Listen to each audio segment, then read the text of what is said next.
Hey guys, about to play a match with the Favorable Winds deck. This month's um, budget MTG, that's what it's called. We would like to play first, and we have a pretty good hand. A great one, really. The only thing we don't have is black mana, but you can't get everything you want, you know. We have the turn 1 Judge's Familiar, turn 2 Favorable Winds, turn 3 Lingering Souls, which quickly presents our opponent with lethal damage in the sky if they can't find some way to stop us. So seems pretty good. We do need to draw a land of any kind to actually be able to play our Lingering Souls, so that's relevant. Otherwise, we're just going to have one really big owl. Okay, we're up against Tron, so we know what our sideboard plan is. Certainly. All right, Squadron Hawk is not a bad thing to get right here, especially because we didn't draw our land. But I think we still play Favorable Winds instead of playing Squadron Hawk right now. So if we draw a land, we should be able to really threaten our opponent and do a lot of, maybe even kill him before he can assemble all of his lands. If we draw our third land here, shouldn't be too hard to make that happen.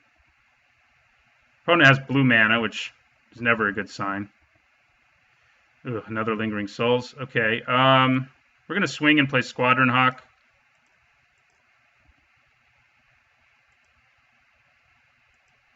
See if our opponent is rocking some counter magic, which seems pretty likely, but let's make him play it. We can also counter it, which may actually be worth it, especially if it's Remand. It's Condescend. Do I want to counter that? Or do I want to save countering it for something else?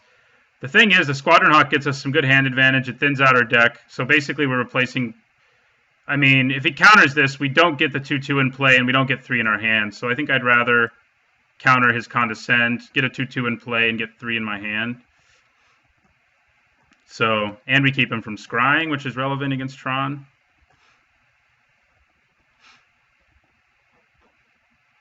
So we'll get our 3 Hawks.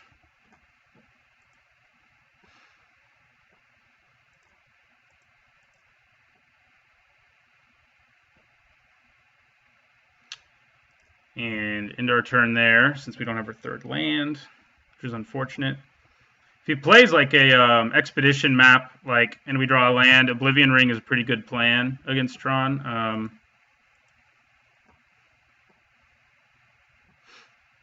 It's likely he has more counter magic. This is the mono blue Tron deck, so Condescend and things like that are really good in it. Treasure Mage, okay. He's tapping out, which I like. See what he gets with his Treasure Mage, though. Probably a Worm Coil Engine. No, Mindslaver. That's old school right there. Okay. Still not the third land we really want. But I think we play our Judge's Familiar.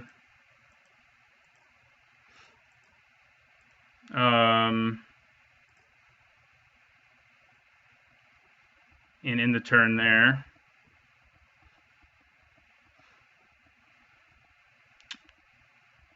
Gross thing about playing that when I know he has Mindslaver, of course he got all 3 without searching for them. Why not, you know? The gross thing is he can make me play like my own Lingering Souls and counter it. Darn, I was kind of hoping he'd try to play his Mindslaver and then we could draw the land we need in Oblivion Ring. But obviously that didn't happen. He's probably going to wait till he can play it and use the Mindslaver's ability. So we'll take 2 here and go to 16.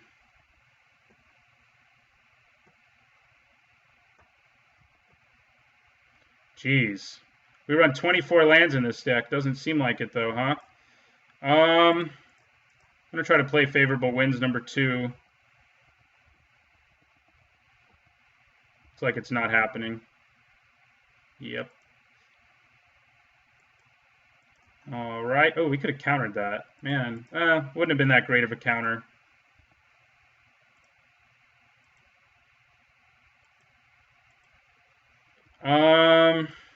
I guess we discard 1 Lingering Souls. We have Spectral Procession now. And we can cast Lingering Souls from our graveyard if we ever draw black mana. It'd be nice if we had black in play right now. Then we'd be able to recast it from to flash it back from our graveyard. I think he's got mana now for Mindslaver, so that's not great for us. Yeah, he does. So he's going to Mindslaver us, control our turn. If we draw land, he's going to make us play our Lingering Souls and counter it, or a Spectral Procession and counter it. So it's pretty rough. We'll drop to 12 here.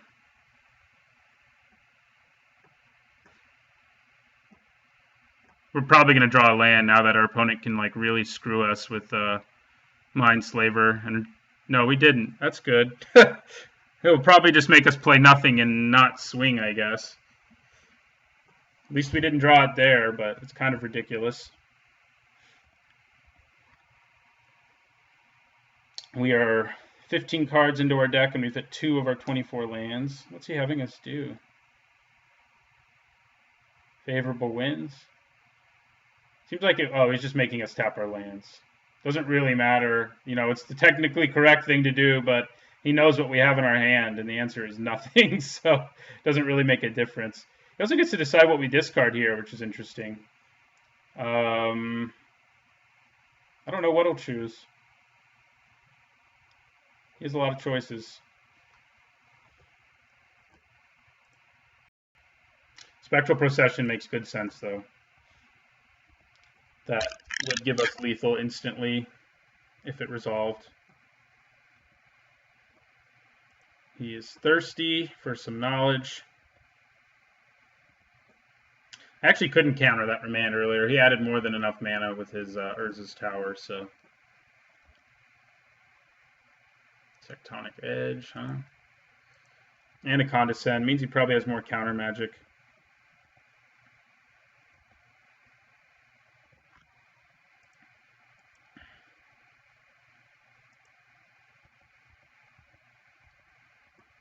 We'll just take the 4 here.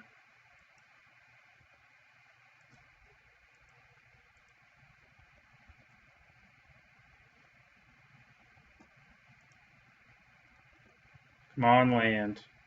Hey, it's a land. I think we swing first, and then try to play Favorable Winds and Judge's Familiar. Well, maybe I should try to play Favorable Winds first, since it'll do more damage if it actually resolves. So we'll try to play Favorable Winds. He only has 1 blue mana, so he can only do 1 counter spell this turn. So our Judge's Familiar will at least stick. Okay. That's okay with us. Drop him to 6. And then play a Judge's Familiar, which will put lethal on the table. Drawing a 3rd land there was pretty big because it let us actually do something other than get countered, get 1 spell countered. So we have lethal. If our opponent can't kill us or remove stuff, we've got this one.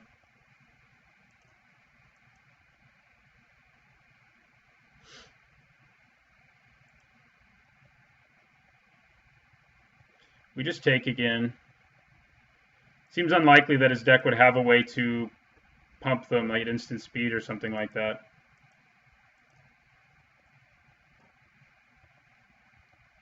He has 2 blue up right now. Oh man, Mindslaver. Well, what can he do to make sure we lose? He can play Lingering Souls and sacrifice 2 Judge's Familiars to counter it. But we'll have to see what he does. That seems pretty good. Freaking Mindslaver, man. Negate's probably coming in out of the sideboard because our opponent loves Mindslaver so much. Yeah, I guess he'll cast Lingering Souls here, sack both Judge's Familiars. Ooh, he can just play Godless Shrine and drop us to 2 as well. Yeah, we're dead now. Before the Godless Shrine, we weren't definitely dead, but now we are because he can sack both Judge's Familiars and then just get through for 2. So, yeah, not good.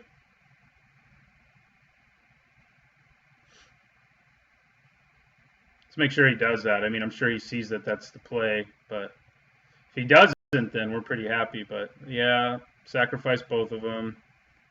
Yeah, now we're dead for sure. All right. We go to game 2. If we hadn't gotten mana screwed there, I don't think there was any way we lost that game.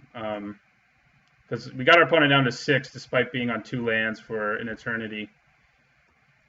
So yeah, we want negate against him. He may also have ways to get it back from his graveyard. We also want Ghost Quarter, which does make it a little harder to cast some of our stuff, but turning off Tron is too worth it. Oblivion Ring doesn't seem great against him. He probably has Wormcoil Engine, so it seems likely that that's in his deck. It's probably worth cutting at least one Spectral Procession now that it's going to be harder to play. We also want to cut 2 planes, I guess. And I think that's the deck, basically. Path to Exile, like I said, I think we leave it in. It can save us in some key situations. The downside about it, I guess, is that he can use if he Mind Slavers us, he can use our Path to Exile on our creatures, which is really bad. But that's not too bad. Celestial Crusader is actually really good against him, and Angel of Jubilation is less good. Because it can't be countered. So actually, I think I bring in 2 of those and take out 2 of these. Yeah. I think that's probably right. And we go from there. Bringing in Negate will be pretty key against that Mind Slaver. He probably feels like we don't have counter spells after game 1 so that he can get away with throwing that Mind Slaver out there on us again. Okay, I think this is a keep. Gonna have to take some damage with it, but I think it's a keep nonetheless. We can get out Honor of the Pure and then try to go for Lingering Souls, and then we still have it to be able to cast it from our graveyard. Of course, in the last game, I assumed we draw a 3rd land, sometime within the first few turns, and we never did, so there's no guarantee, certainly. Kept his hand as well.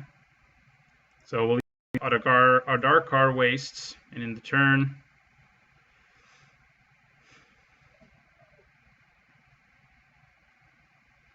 Urza's Power Plant and Expedition Map. So he's going to have 2 pieces of his puzzle pretty quickly.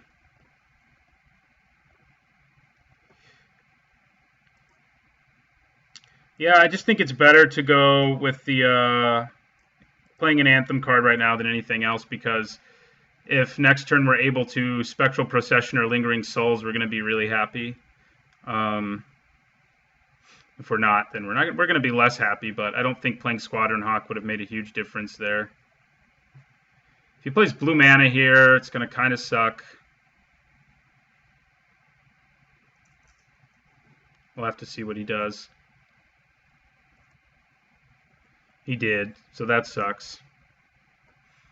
We do have 2 Squadron Hawks in our hand. And that comes into play tapped, so it doesn't do us a whole lot of good right now. So I'm going to try to play a Squadron Hawk, see what our opponent does about that. Chances are he counters it. No, he didn't. Okay, we'll get more Squadron Hawks. He's Expedition Mapping, though, so he may already have, like, Mind Slaver ready to go. There's his mine.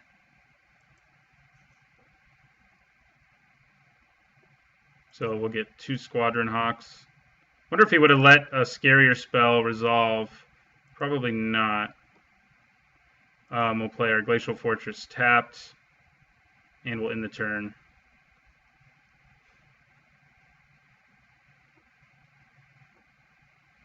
If we wait till we have 5 mana with Lingering Souls, it's going to be better, because we can cast it twice in one turn. Of course, there's no guarantee we get to 5 mana. So we swing here.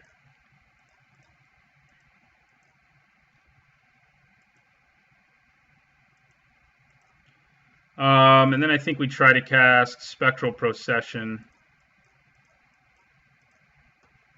I doubt it resolves, but hey, we're trying. If it does, we're going to be super pumped. So, because we can go Honor of the Pure next turn and have him dead in a matter of minutes. That's interesting. May have sided in something that bounces all our dudes, though. Thirst for knowledge. Okay. So that's 2, 4, 6, 8, and then it'll be 9, 10, 11, 12 if we manage to resolve another Anthem.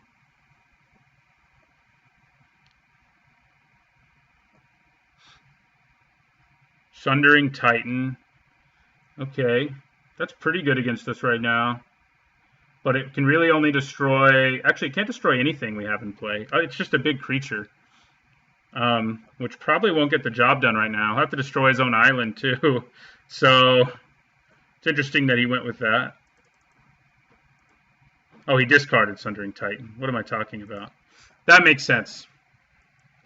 I was thinking he'd played Trinket Mage, or not Trinket Mage, Treasure Mage. It's descendant, its cousin.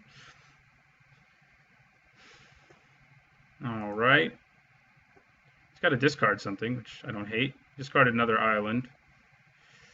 Another Glacial Fortress, which will also come into play tapped. 2, 4, 6, 8. So, I think we swing and try to play Lingering Souls and see what he does.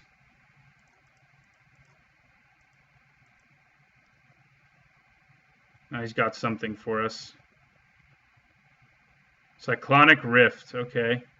That does suck pretty badly for us. Very good against us.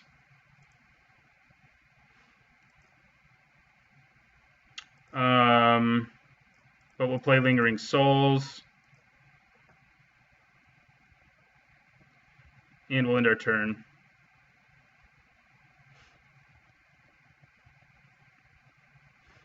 Freaking Cyclonic Rift, man. Tectonic Edge, he can blow up our black mana if he wants to. He will.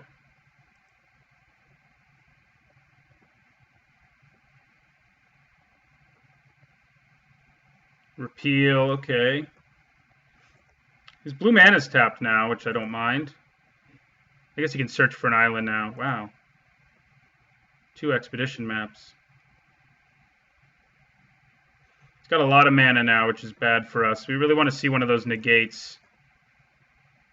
Academy Ruins. Oh, yeah. So he does have ways to get back his Mindslaver. So like I said, we really want to see negate, but even that's not great right now. So, I'd like to draw a land that produces black mana and just be able to go Honor of the Pure, and Flashback Lingering Souls. Hey, how about that? We did it. So we can also, how should we do this? We don't want to do it like that. We'll do it like this. Honor of the Pure. And then Lingering Souls. He's going to be able to control our turns for like ever in the near future is the bad news. So we should be prepared for that nonsense.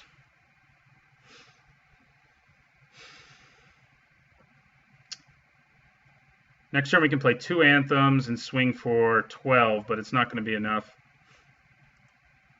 Of course, they also have to actually resolve, so that's certainly relevant against this guy. Celestial Crusader will resolve, so that's nice. So we're going to swing with everything and flash in our Crusader. If he has another Cyclonic Rift, we're going to be pretty sad. All right, so we'll flash in our Crusader.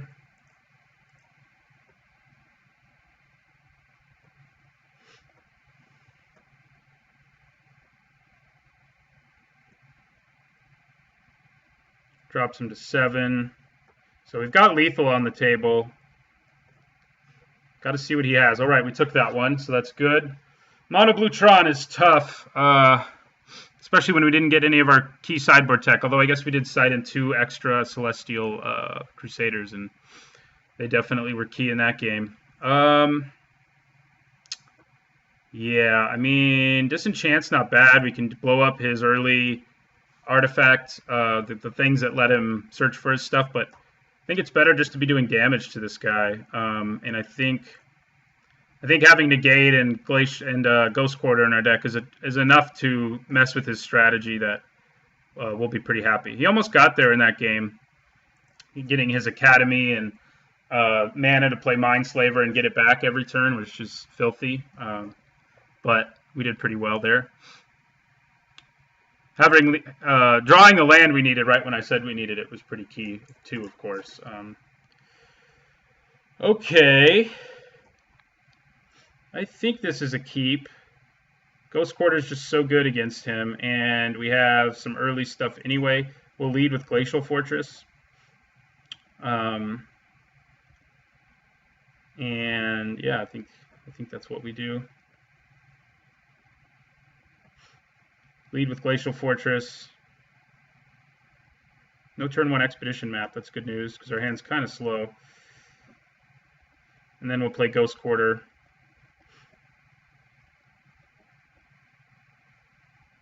There's an Expedition map. And an Urza's Mine.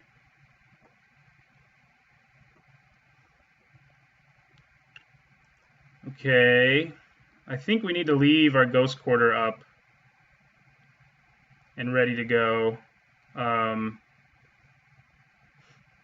Unfortunately, I don't think we can afford to play something right here. Actually, I guess we can because he won't be able to. Yeah. So let's do it. Let's play an Honor of the Pure and end our turn.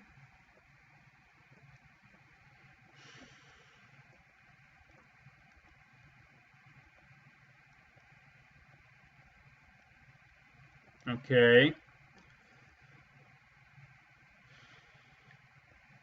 I would really love to draw some more mana lands. That is not a land, but it is a negate, which is pretty relevant against him. The question is, do we just hang back here? He hold our negate up, but I think we try to get some damage out there, honestly. I think we want to play a Squadron Hawk.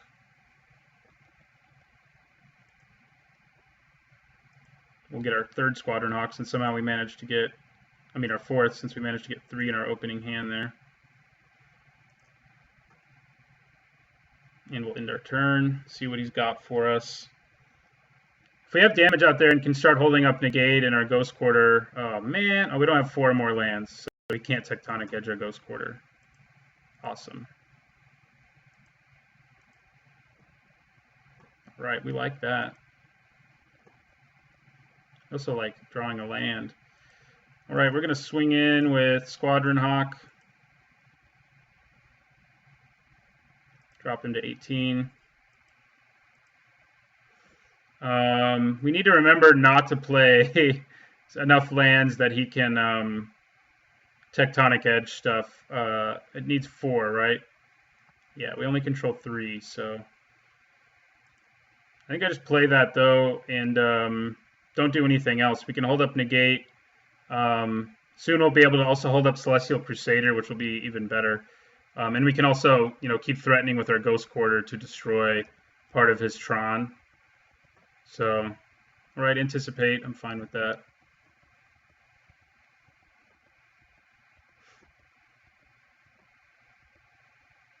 If he tries to play Mindslaver, we've got negate for it.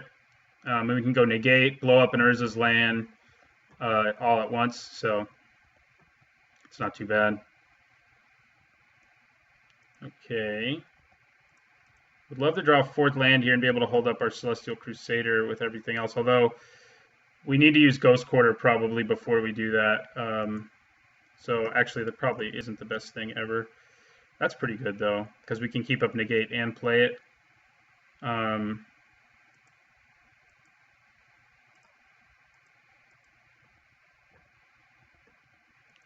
Drop into 16. And pay 1 white, because we need to leave the Glacial Fortress untapped for our Judge's Familiar. And in the turn,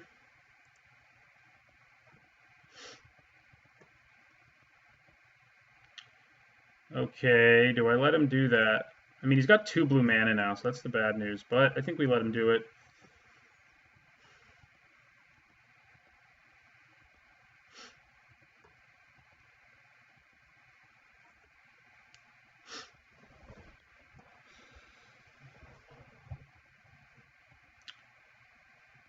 The reason I don't blow up an Urza's land now is, well, I guess I could just do it now, but I'd like to hold up negate.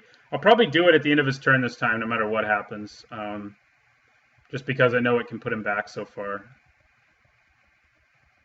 What did he discard? Chalice of the Void. Okay, he's got a lot of blue mana. I'm sure he's not super thrilled about. All right, I say we blow up one of the Urza's lands now.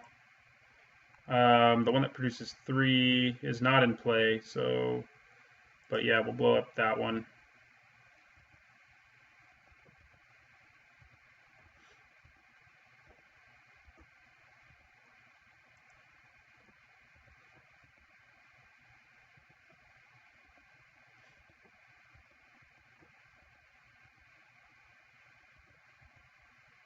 Thirsting for knowledge again.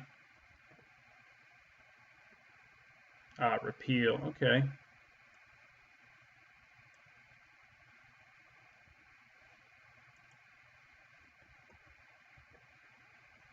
All right. We're just going to swing for 2 here. Just want to keep holding up negate for Mindslaver.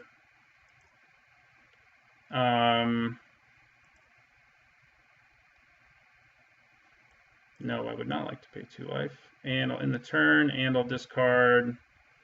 Path to Exile has been pretty useless so far. But Angel of Jubilation might be even more useless right now. Celestial Crusader can at least resolve, but has he even played a creature against us? I don't think he has, so we're going to discard our Path.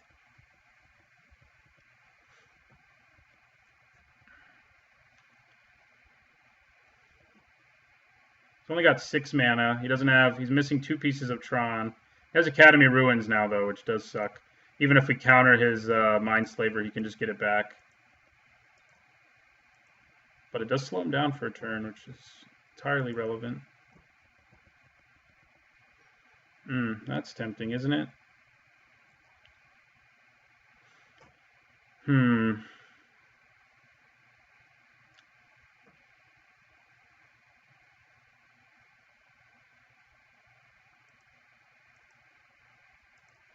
We're going to swing for 2.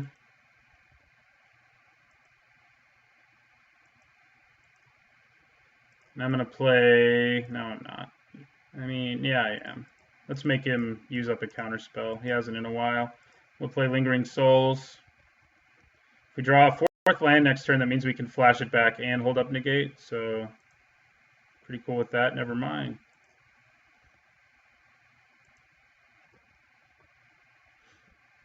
I think we lose an Angel of Jubilation. Celestial Crusader is just better, and it'll actually resolve, and I don't think that Angel of Jubilation will, so. Right, he's got 2 pieces now, which is bad news for us. And now he's got all of them. So we do definitely need to start leaving mana up so we can negate. But I would love to draw a land here. Give me a land. Another negate. All right. We're just going to swing for 2.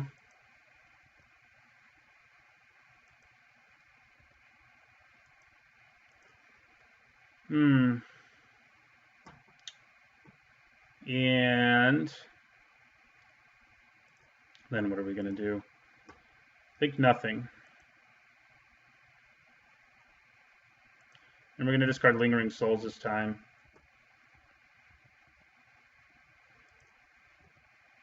I mean, if we're lucky, he'll tap his blue mana and we'll actually be able to negate this thing. If we'd drawn a 4th land, well, that produced blue, I guess. We would have been able to negate twice, which would have been awesome, but it didn't happen. So we definitely struggled with lands in this matchup, uncharacteristically for this deck. It runs 24 to avoid such problems, despite having a fairly low curve, but I mean, we did sacrifice our Ghost Quarter, so that's part of the problem. Tap all your blue mana. Tap it. Try to play your Mindslaver. All right, well, we're going to try to counter it, but I'm pretty sure we lose now. So we're going to go negate.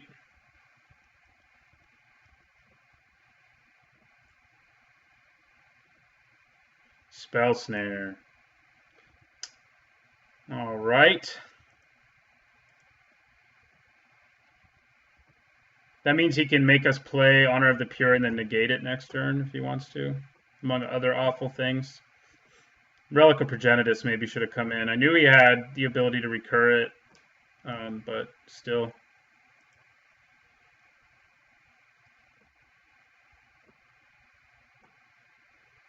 He can actually do even worse. He can play Honor of the Pure and negate and then sacrifice. Oh no, that won't work.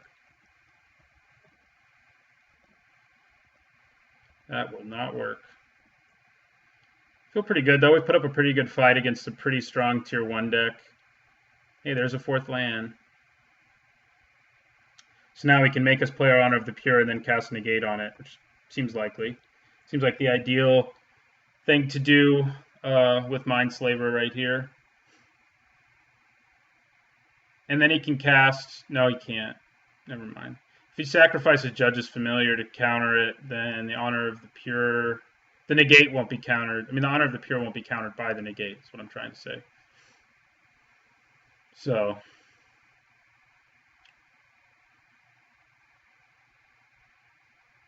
And then negate, yeah. Seemed pretty obvious.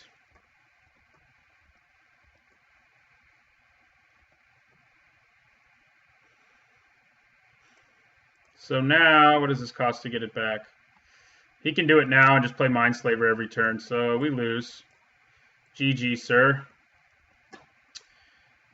We had suffered from big mana problems in game 1 and 3. Otherwise, you know, we had a pretty good chance of beating that guy. We did a pretty good job in both game 1 and 3 of, you know, pressuring him and everything, and it just ended up not mattering because we couldn't play more spells because we ran out of couldn't hit land drops. So, and not being able to play multiple spells a turn against a deck filled with counter spells is, as I'm sure you know, pretty bad. So anyway, thanks for watching, and don't forget to like, comment, and subscribe.